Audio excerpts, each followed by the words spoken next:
So welcome everyone and let's get started for today. We are here for our final webinar of 2021 about paving the way from 1G to 10G. And I'm here today with Martijn Rooijakkers, one of our senior product managers who is focused on layer 2 products. If you have any questions, feel free to submit them in the Q&A box at any time. You'll find it at the left or right hand side, one of the two. And then we'll get back to answering them after the presentation. So Martijn, let's start with the presentation. Yes, thank you, Aisha. So indeed, let's start with paving the way from 1 gig to 10 gig. So I think nowadays a very hot topic, as I'm speaking to many operators, and they are looking into to make this transition. So today I want to discuss about this topic, and let's see how what challenges are faced and what considerations there are when upgrading your network from 1 gig to 10 gig. And all of this actually starts with the demand for high-speed internet. And of course, we all know this nowadays. There is a huge demand for more and more bandwidth in our homes. And that is mainly driven by demand. And this, I think, is also no news for you, but this demand has also been fastened by the COVID-19 pandemic. And all of these different kind of services that you see on your screen are increasingly used by all end users. So think of Microsoft Teams, of Zoom, but also on over-the-top services like Netflix. So many services out there with much more users and much more bandwidth to consume. And this accelerates, of course, the demand for more than 1 gig solutions. And if you look a few years back, at that time, I've seen some operators already also experimenting with 10 gig solutions. But I think by that time, it was more of a PR stunt. So they were really the first innovative operators who entered this 10 gig market, who did some experiments to look how it would work in the market. And of course, sometimes also the aim was to be the first in the market and to disrupt their markets maybe. But if you look nowadays, I think 10 gig starts really to become more mainstream. So we see much more demand for higher speed solutions. And then especially also if you look at XGS-PON, because what we see, and I will come back later on that in a bit more detail, but what we see currently is that XGS-PON is becoming the predominant 10 gig technology in Europe for the next several years. And of course, the other technology point-to-point, there we see the market adoption is relatively limited so far. So yeah, as I said, I will come back a bit in more detail on that later. But main message here is that 10G is really at the doorstep right now. You can also see this in these graphs. So these graphs on the left-hand side, they show the global OT port shipments over time, and also the predicted ones for the next coming years. And as you can see, today, actually, 2021, already half of the newly shipped OLTs do have ports for 10 gig. So that means actually already today, we are at the tipping point at the OLT side where most of the OLT ships are prepared for 10 gig PON. And as we see typically also in the access networks, so the speed is a higher level in the network. You get first the higher speeds, and then it goes all the way down to the end users' homes. And that's also why you see a little bit of delay in the ONT shipments. So this trend follows the OLT trend, but with a few years delay. And here it's expected that it reaches the tipping point in 2 to 3 years from now, 2024. Then the current predictions are that the number of 10 gig ONTs will be more than the 1 gig PON ONTs. And the same trend we also see in terms of revenue. If you purely look at the revenue invested in the next gen versus the non-next gen OT solutions, we see also here that today we are already at the tipping point. So the majority of investment is already going into 10 gig PON solutions today. So that means that 10 gig is already now at our doorstep. And then you might think, does it then already make GPON a legacy technology? So is it like this old-fashioned computer already? Should we get rid of it? And of course, this has to do with dealing with the increasing subscription speeds.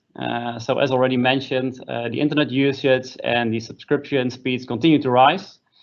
And what we also see is that the bandwidth usage is becoming more individual. So think of using the over-the-top service like Netflix versus the traditional TV services. I also see this in my environment. Many of my friends and family, they don't even have a TV subscription anymore. They simply only have an online service at Netflix or another video on-demand service. And another trend that we also see is that the upload and quality of service are becoming more important. And that is mainly related to the fact that, of course, also during the pandemic, we have been more working and studying from home. So think of all the many video calls we are now making every day to stay connected to our friends and family and colleagues. So then the question is what to choose. So can we still do all of this with GPON? And as you might know, GPON is a shared medium, and it offers 2.5 gig on the downstream and 125 gig on the upstream. Small side remark there is that it is on the PHY rate, so in the practical speed will always be a bit smaller because you will have some overhead on your network traffic. And if you compare that to XGS-PON, we see that this offers a symmetrical bandwidth compared to the downstream and upstream. So it's both 10 gig up and 10 gig down. And of course, then compared to GPON, this offers much more bandwidth capacity. And if you look at the current networks of some operators today, we have here an example of KPN. They have this nice picture where they compared the pre-COVID traffic with the current traffic in the network. And yeah, here you can clearly see, so the black line was the typical network traffic on a usual day pre-COVID, and the current network traffic has almost been doubled right now. And then, of course, also on the upstream, yeah, this may cause some limitations, especially on GPON, where the upstream is only 125 gig, which needs to be shared with many users on the same PON. And also another example comes from Vodafone. So they also have seen their broadband usage increasing by more than 50% in Italy and Spain. And for the upstream data, it has even increased with 100% in some markets. So here we see a really huge increase, actual increase in the bandwidth demands. And that also means actually that today's requirements are here already today.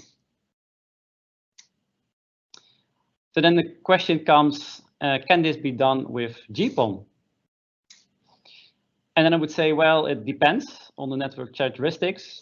So there are many things in a network that can determine whether this would still be suitable, yes or no. So one of them is the intended split ratio and the cascading architecture. So that also determines how much flexibility you have in the future. So are you using splitters 1 to 32 or to 64 or even more? That of course depends if GPON is still suitable, yes or no. It also depends on what type of subscriptions that are offered, and not also today, but also in the near future. It has to do with what do end users are expecting. So are they expecting maybe throughput at the peak hours or only in the off-peak times? And are there maybe any technical issues or delays in adopting XGS-PON in the access network? And there might be many more reasons if this will suit for your particular network, yes or no. But also financially, there can be some considerations. For instance, are there funds available to invest in XGS-PON right now?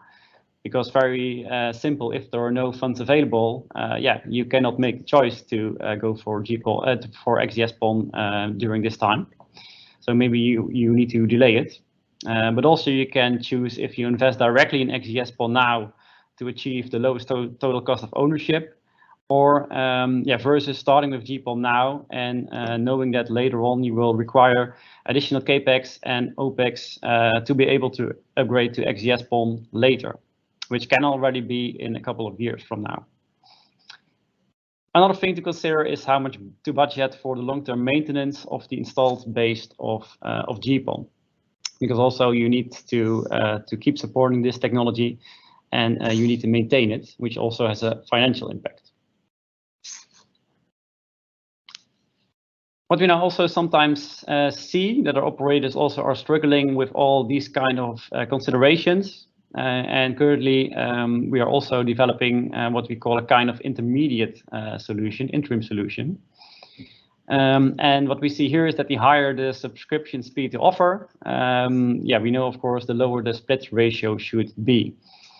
And if you look at the practical GPON subscriptions in the market, typically the speeds do not extend beyond 1 gig down and half a gig up. And if you have a GPON ONT with 1 gig LAN ports, that fits well. But we also see that in some markets, this makes it a bit harder to compete in the market. Also against, for instance, the cable networks, which have your DOCSIS 3.0, and where they can offer higher speeds, 1 or 2 gig instead of 1 gig. So for market-wise, it might be harder to compete. But actually also higher subscription speed can be offered on GPON with a 2.5 gig LAN port. And also when talking with customers, they realize from a technical perspective, it has less technical value because as mentioned, GPON is a shared network. So if you really want to offer an end user 2.5 gig, the split ratio should become rather low. So this may have less technical value. But if, for instance, you don't have the funds yet to invest in XGS-PON, it might be a good interim solution to still be competitive in the market, offer your end users 2.5 gig, but still remain on the GPON technology network side. And what we currently see is that several operators are looking into this. We are also working together with them now to bring this product on the market for them. So for several operators, it could be a good interim solution, still offering higher speeds, but still make a step in between before moving to XGS-PON. And then coming back to the question, will GPON become a legacy technology? Well, I think GPON will stay for a while, but in the next few years, as we have seen in the graphs, XGS-PON will take gradually over. And especially if you look at the upstream bandwidth demand, that has increased significantly. Right now, GPON can handle that still in most cases, but we also see, for instance, DSL and coax networks are facing more challenges in this area. But if you have a GPON network with higher split ratios, that means 64 or more, we see that there you can face more challenges currently with GPON to meet all the increasing bandwidth demands. When looking at the expected adoption of 10 gig ONTs in the market, so we've seen that the GPON ONT shipments will still exceed the number of 10 gig PON ONTs up to including the year 2023, according to the current expectations. And that means that the year 2024 is really expected to be the tipping point.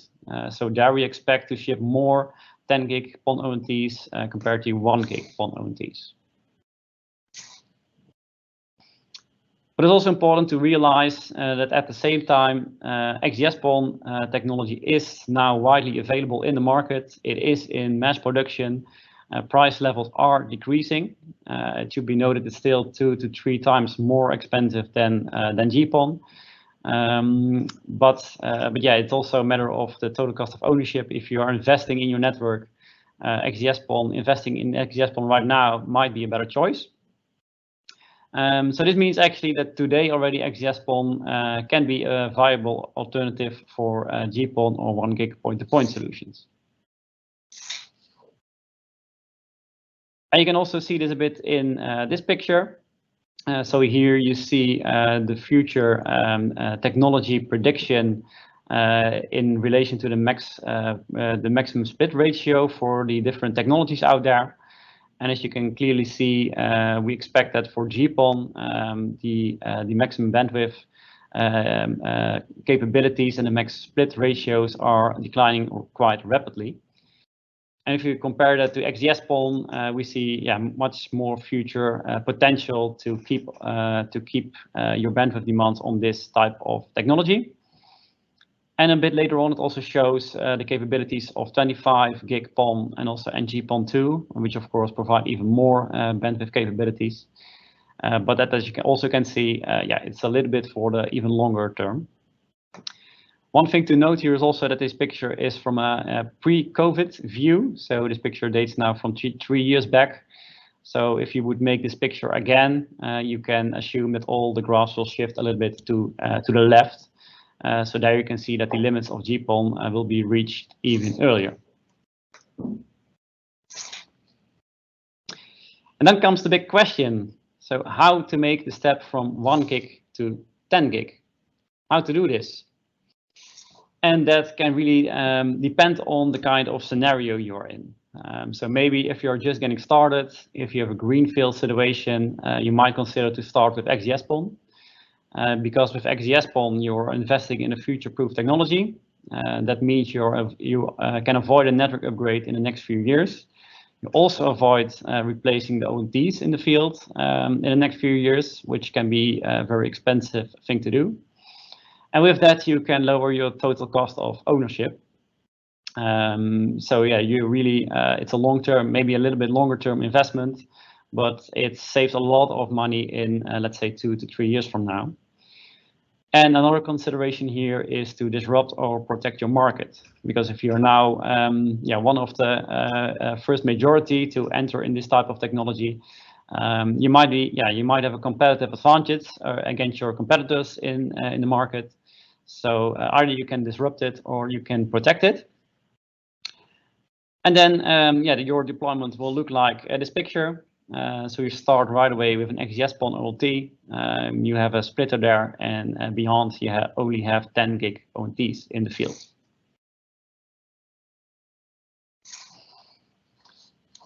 But of course, also many operators already have an existing GPON network in the field, or you have a brownfield situation.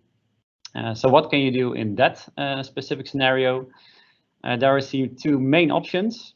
So option 1 is to add an XGS-PON line card and a second splitter to your current GPON network. So here is your existing GPON network. And what you can do in this case, just add another XGS-PON line card in parallel, also add a splitter, and behind build your XGS-PON network. And in this way, you can gradually upgrade your subscribers to XGS-PON by connecting them to the new XGS-PON splitter and line card. And with that, you can increase the number of subscribers on the line, providing them with more bandwidth on the way.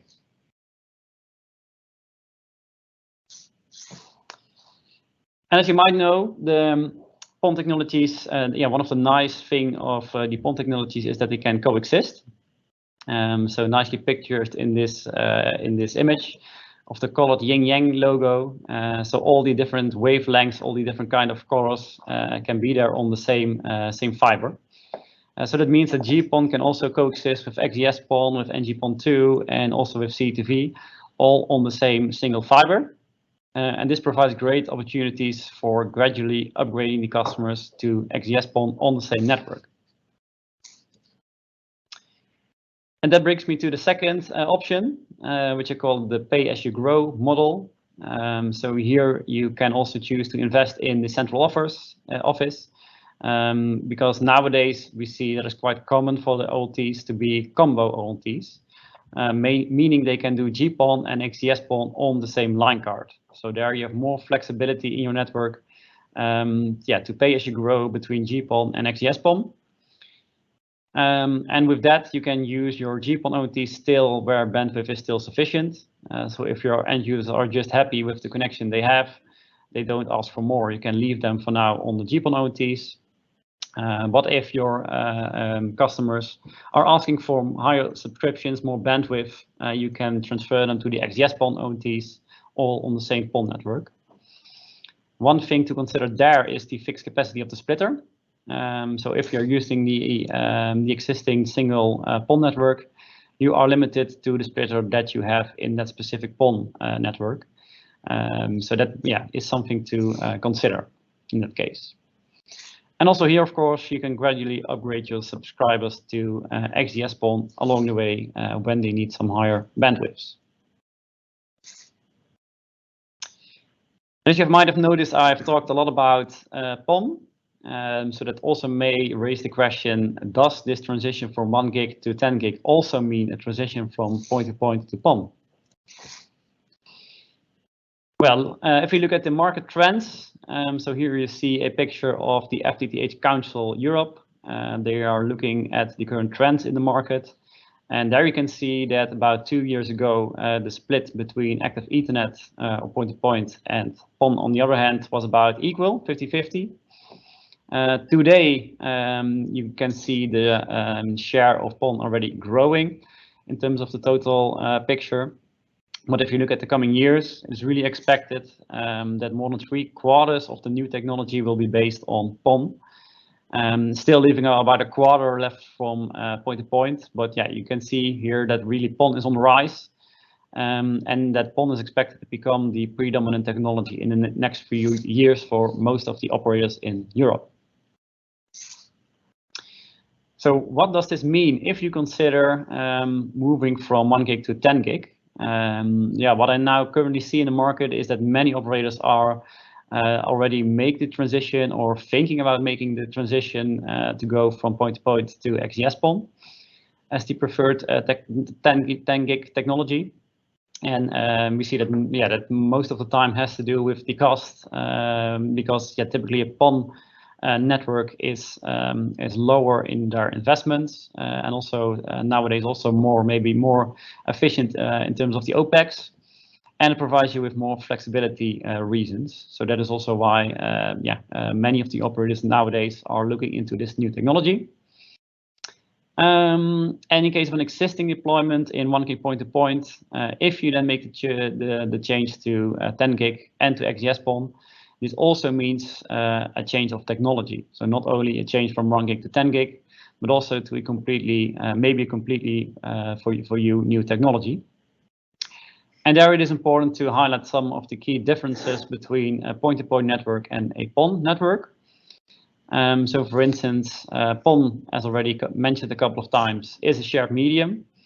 So this means all the subscribers on the PON are using the same feeder fiber, so they really share the bandwidth.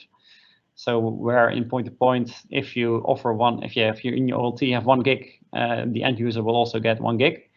But in a PON, everyone needs to share that 1 gig bandwidth.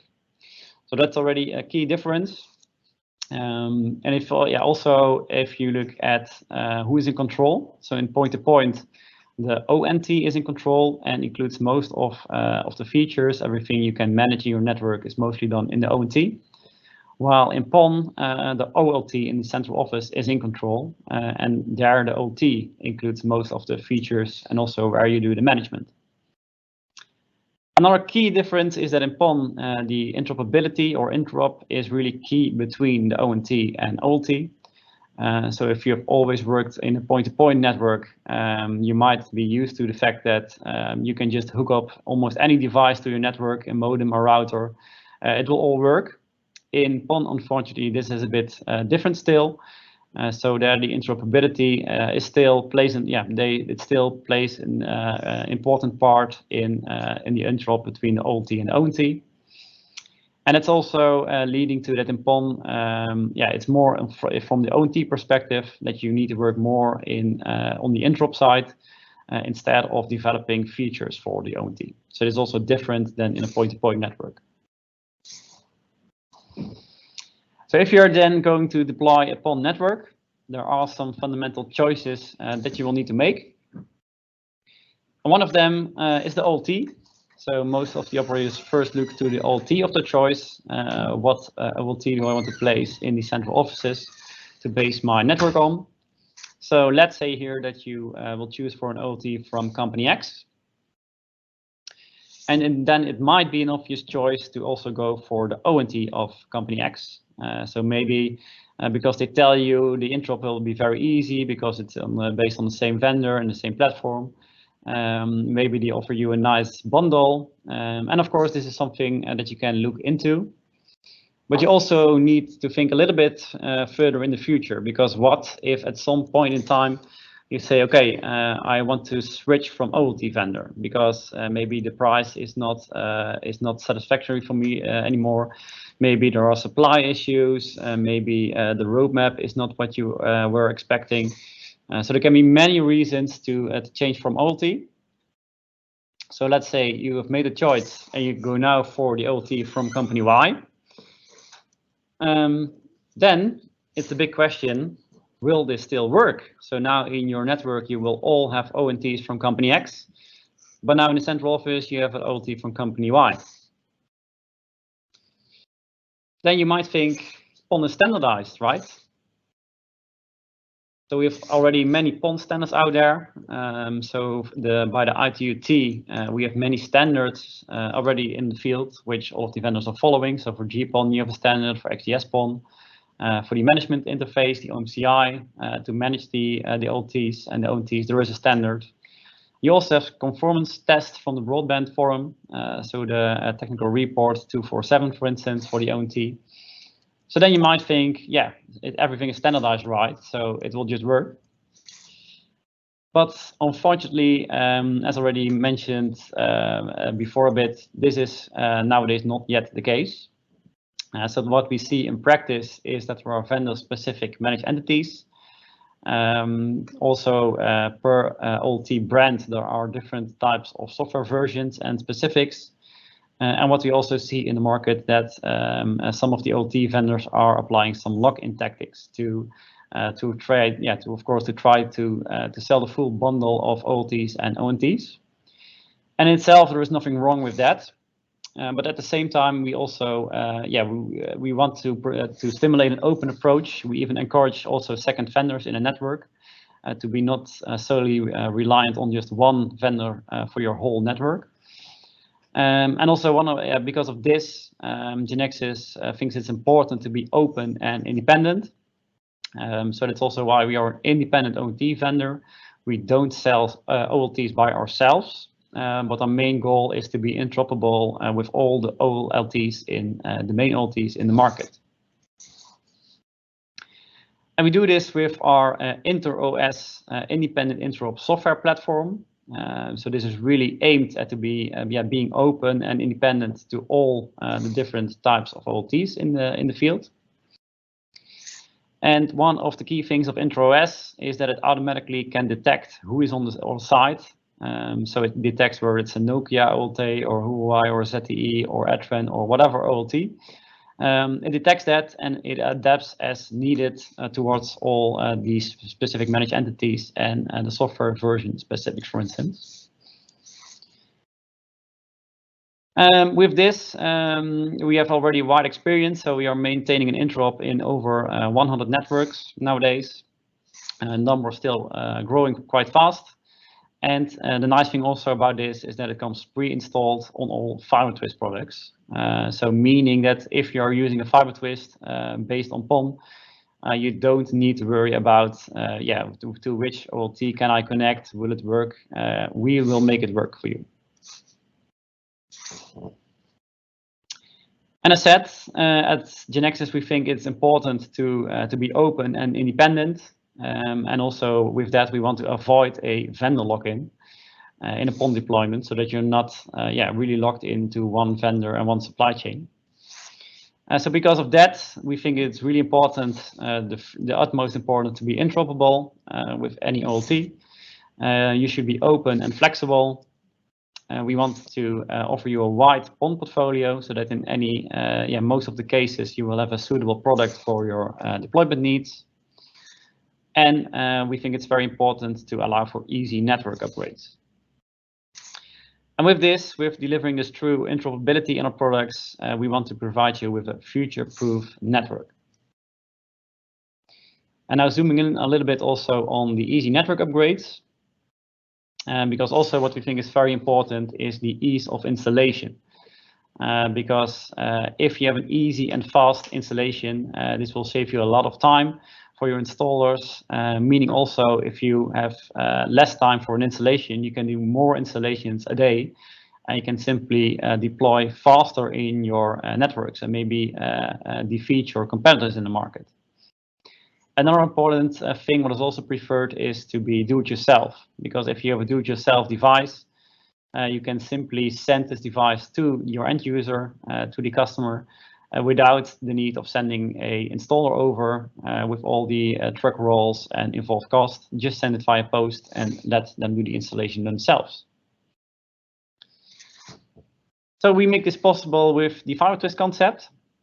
If you then look at installing the fiber termination, so here I'm focusing on the greenfield scenario.